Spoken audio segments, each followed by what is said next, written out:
നമസ്കാരം. ഞാനിന്നുള്ളത് നമ്മുടെ അണ്ടല്ലൂർ കാവിലാണ്. ഇപ്പോൾ അവിടെ ഉത്സവം നടന്നുകൊണ്ടിരിക്കുകയാണ്. കുംഭം 1-ാം തീയതി മുതൽ കുംഭം 7-ാം തീയതി വരെയാണ് അണ്ടല്ലൂർ കാവിലെ ഉത്സവം.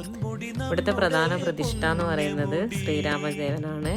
ശ്രീരാമൻ മാത്രമല്ല, സീതാദേവി, അംഗക്കാരം, വപ്പൂര്, അങ്ങനെ ഒരുപാട് കെട്ടിയാട്ടങ്ങൾ ഇവിടെ ദിവസവും നടക്കുന്നുണ്ട് ഈ ഒരു ഉത്സവകാലത്ത്. ഈ ഉത്സവത്തിൻ്റെ പ്രധാന പ്രത്യേകത എന്ന് പറയുന്നത് 4 ദേശക്കാരുടെ ഒരു ഉത്സവമാണ്.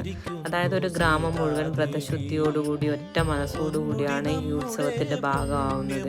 അണ്ടല്ലൂർ കാവിലെ ഉത്സവത്തിൻ്റെ ഭാഗമാകുക എന്ന് പറയുന്നതിന് ഒരു പുണ്യമായിട്ടാണ് നമ്മൾ ദേശക്കാർ കാണുന്നത്. എല്ലാവരും ഒരേ മനസ്സോടെയാണ് ഈ ഉത്സവത്തിൽ പങ്കെടുക്കുന്നത്. ഓരോ തറക്കാലം കഴിയുമ്പോഴും അടുത്ത തറയുടെ ഒരു കാത്തിരിപ്പിലാണ് ഈ ഓരോ ദേശക്കാരും ഉള്ളത്. അപ്പോൾ നമ്മൾ അവിടെ നിന്ന് പിരിയുന്ന സമയത്ത് പറയുന്നതും അതാണ്, നമുക്ക് അടുത്ത തിരക്ക് കാണാമെന്നുള്ളത്. അപ്പോൾ നമുക്കിനി അടുത്ത തിരക്ക് കാണാം. Okay, by.